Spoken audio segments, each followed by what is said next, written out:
जयराम जी की सभी को राधे राधे, जय श्री कृष्णा। आप सभी का स्वागत है हमारे YouTube चैनल आरजे कथा कीर्तन में। दैनिक श्री शिव महापुराण कथा में आप सभी सादर आमंत्रित हैं। कृपया कथा के साथ बने रहिएगा। आज का अध्याय है पृथ्वी आदि से निर्मित देव प्रतिमाओं के पूजन की विधि, उनके लिए नैवेद्य का विचार, पूजन के विभिन्न उपचारों का फल, विशेष मास, वार, तिथि एवं नक्षत्रों के योग में पूजन का विशेष फल तथा लिंग के वैज्ञानिक स्वरूप का विवेचन।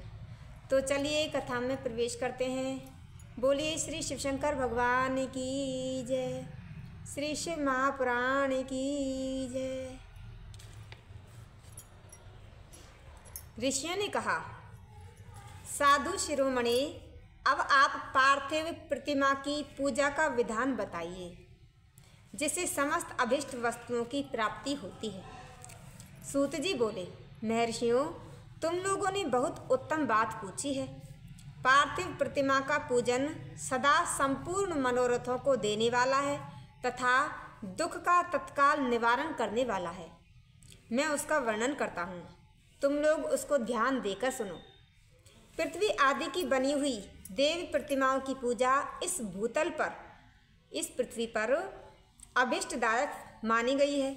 निश्चय ही इसमें पुरुषों का और स्त्रियों का भी अधिकार है। नदी, पोखरे अथवा कुएं में प्रवेश करके पानी के भीतर से मिट्टी ले आए, फिर गंध चूर्ण के द्वारा उसका संशोधन करे और शुद्ध मंडप में रखकर उसे महीन पीसे और साने। इसके बाद हाथ से प्रतिमा बनाए और दूध से उसका सुंदर संस्कार करे।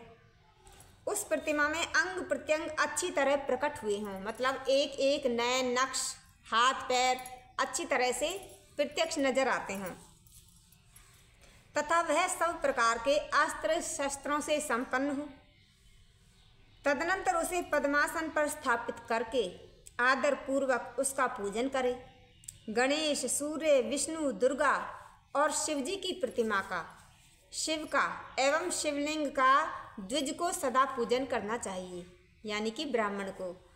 16 उपचार पूजन जनित फल की सिद्धि के लिए 16 उपचारों द्वारा पूजन करना चाहिए।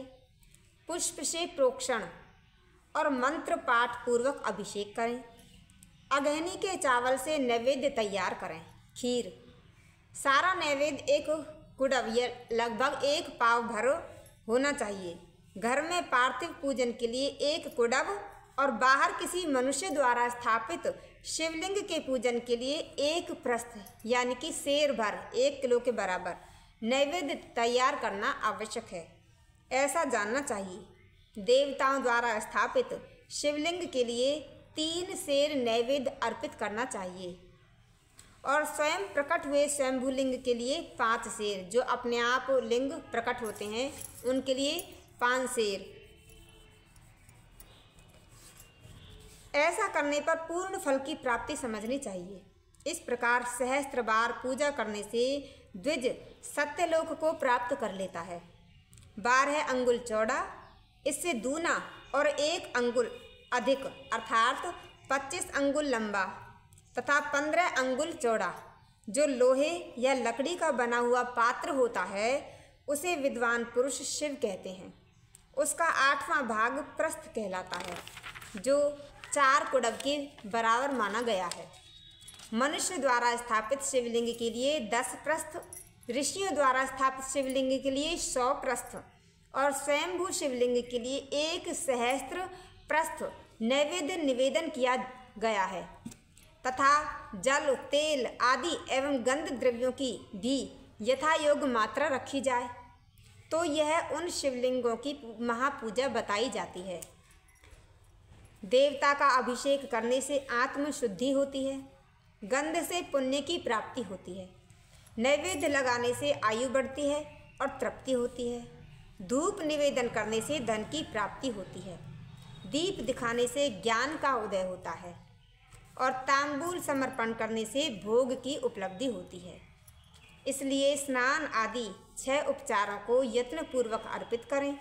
नमस्कार और जप, ये दोनों संपूर्ण अभिष्ट फल को देने वाले हैं।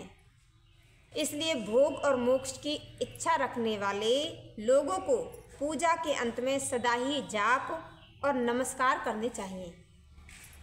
मनुष्य को चाहिए कि वह सदा पहले मन से पूजा करके फिर उन उपचारों से करे। पहले तो अपने मन से पूजा करे, फिर वस्तुओं से पूजा करे। देवताओं की पूजा से उन देवताओं के लोकों की प्राप्ति होती है तथा उनके अवान्तर लोक में भी यथेष्ट भोग की वस्तुएं उपलब्ध होती हैं। अब मैं देव पूजा से प्राप्त होने वाले विशेष फलों का वर्णन करता हूँ। द्विजो, तुम लोग श्रद्धा पूर्वक सुनो। विघ्नराज गणेश की पूजा से भूलोक में उत्तम अभिष्ट वस्तु की प्राप्ति होती है। शुक्रवार को श्रावण और भाद्रपद मासों के शुक्ल पक्ष की चतुर्थी तिथि को और पौष मास में शतभिषा नक्षत्र के आने पर विधि पूर्वक गणेश जी की पूजा करनी चाहिए। 100 या सहस्त्र दिनों में 100 या सहस्त्र बार पूजा करें। देवता और अग्नि में श्रद्धा रखते हुए किया जाने वाला उनका नित्य पूजन मनुष्यों को पुत्र एवं अभीष्ट वस्तु प्रदान करता है। वह समस्त पापों का शमन तथा भिन्न भिन्न दुष्कर्मों का विनाश करने वाला है। विभिन्न वारों में की हुई शिव आदि की पूजा को आत्मशुद्धि प्रदान करने वाली समझना चाहिए। वार या दिन, तिथि, नक्षत्र और योगों का आधार है। समस्त कामनाओं को देने वाला है। उसमें वृद्धि और क्षय नहीं होता, इसलिए उसे पूर्ण ब्रह्मस्वरूप मानना चाहिए। सूर्य उदय काल से लेकर सूर्योदय काल तक, सूरज उगने से पहले अगले सूर्य उदय आने तक एक वार की स्थिति मानी गई है। एक वार पूरा होता है, यानी कि एक दिन, जो ब्राह्मण आदि सभी वर्णों के कर्मों का आधार है। विहित तिथि के पूर्व भाग में की हुई देव पूजा मनुष्यों को पूर्ण भोग प्रदान करने वाली होती है। यदि मध्याह्न के बाद तिथि का आरंभ होता है, आधे दिन के बाद तिथि अगर आरंभ होती है, तो रात्रि युक्त तिथि का पूर्व भाग पितरों के श्राद्ध आदि कर्म के लिए उत्तम बताया जाता है। ऐसी तिथि का परभाग ही दिन से युक्त होता है,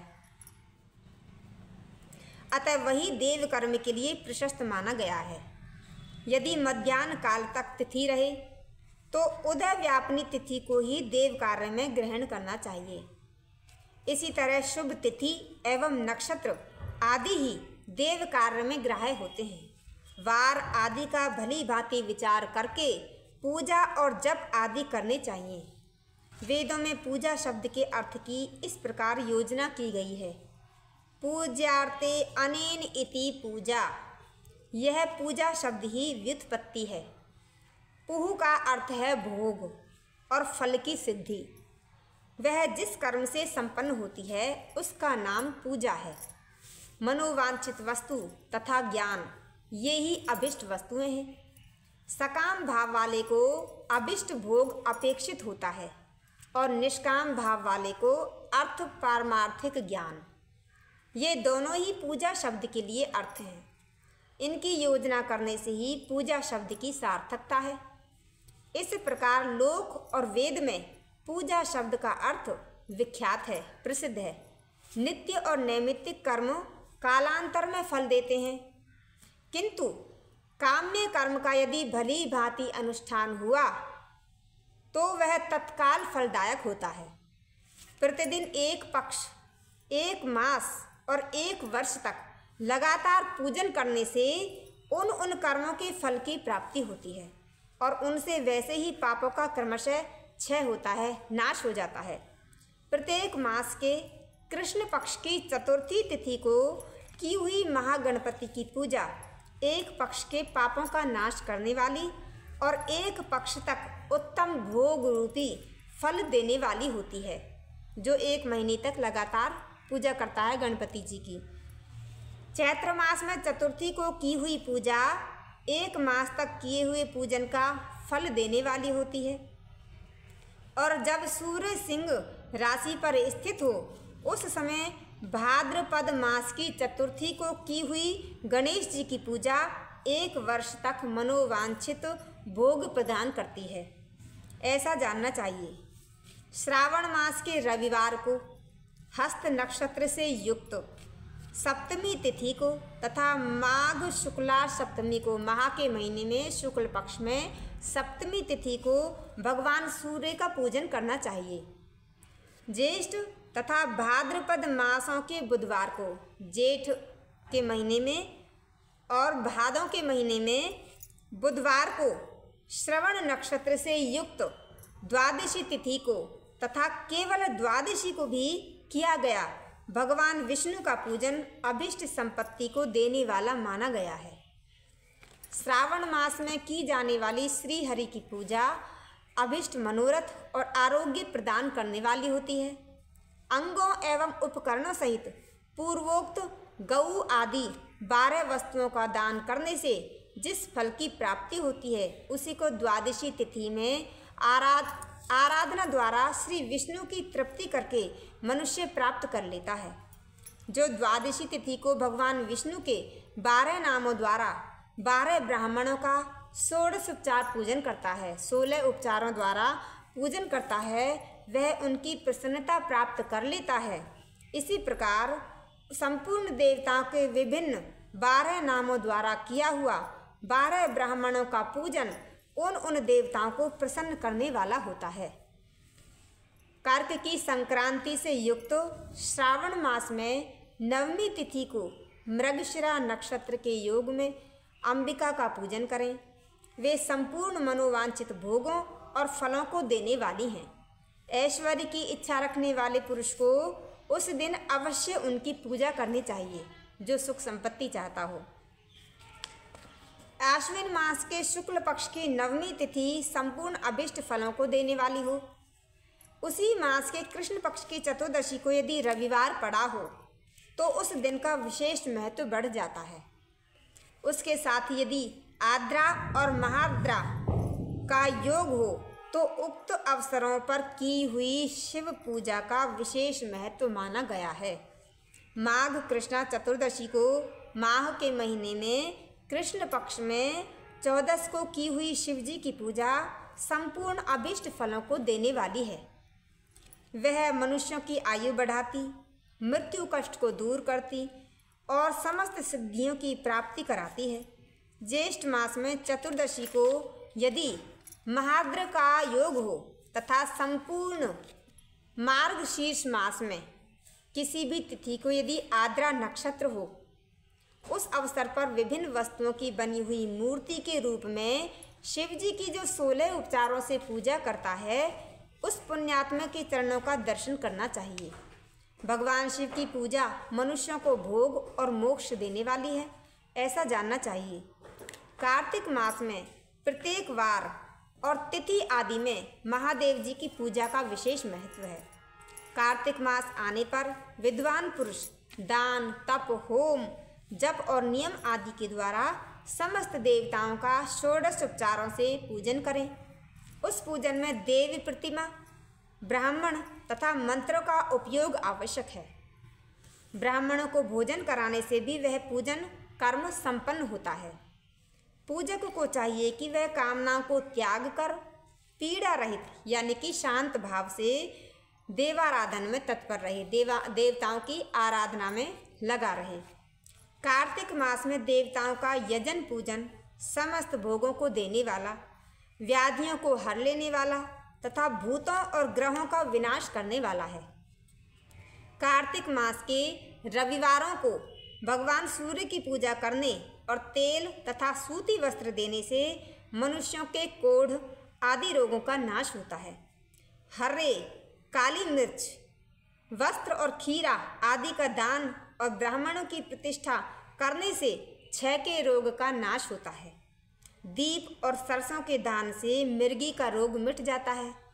कृत्तिका नक्षत्र से युक्त सोमवारों को किया हुआ शिवजी का पूजन मनुष्यों के महान दारिद्र्य को मिटाने वाला और संपूर्ण संपत्तियों को देने वाला है। घर की आवश्यक सामग्रियों के साथ गृह और क्षेत्र आदि का दान करने से भी उक्त फल की प्राप्ति होती है। कृत्तिका युक्त मंगलवारों को श्री स्कंद का पूजन करने से तथा दीपक एवं घंटा आदि का दान करने से मनुष्यों को शीघ्र ही वाक सिद्धि प्राप्त हो जाती है। वाणी की सिद्धि, उनके मुंह से निकली हुई हर एक बात सत्य होती है। कृतिका एक तो बुधवारों को किया हुआ श्री विष्णु का यजन तथा पूजन तथा दही भात का दान मनुष्यों को उत्तम संतान की प्राप्ति कराने वाला होता है। कृतिका एक तो गुरुवारों को धन से ब्रह्मा जी का पूजन तथा मधु यानी कि शहद, सोना और घी का दान करने से मनुष्यों के भोग वैभव की वृद्धि होती है। कृतिका एक तो शुक्रवारों को गजानन गणेश जी की पूजा करने से तथा गंध, पुष्प एवं अन्न का दान देने से मानवों के भोग्य पदार्थों की वृद्धि होती है। उस दिन सोना, चांदी आदि का दान करने से बंध्या को भी उत्तम पुत्र की प्राप्ति होती है। कृतिका युक्त शनिवारों को दिक्पालों की वंदना, त्रिनेत्रधारी रुद्र, पापहारी विष्णु तथा ज्ञानदाता ब्रह्मा का आराधन और धन्वंतरी एवं दोनों अश्विनी कुमारों का पूजन करने से रोग, दुर्मृत्यु एवं अकाल मृत्यु का निवारण होता है तथा तात्कालिक व्याधियों की शांति हो जाती है। नमक, लोहा, तेल और उदड़ आदि का त्रिकटु यानी कि जो सौंठ, पीपल और गोल मिर्च होती है, फल, गंध और जल आदि का तथा घृत आदि द्रव्य पदार्थों का और स्वर्ण, मोती आदि कठोर वस्तुओं का भी दान देने से स्वर्गलोक की प्राप्ति होती है। इनमें से नमक आदि का मान कम से कम 1 प्रस्थ होना चाहिए यानी कि 1 सेर 1 किलो होना चाहिए और स्वर्ण आदि का मान कम से कम 1 पल। धन की संक्रांति से युक्त पौष मास में उषः काल में शिव आदि समस्त देवताओं का पूजन क्रमशः समस्त सिद्धियों की प्राप्ति कराने वाला होता है। इस पूजन में अगहनी के चावल से तैयार किए गए हविष्य का नैवेद्य उत्तम बताया गया है। पौष मास में नाना प्रकार के अन्न का नैवेद्य विशेष महत्व रखता है।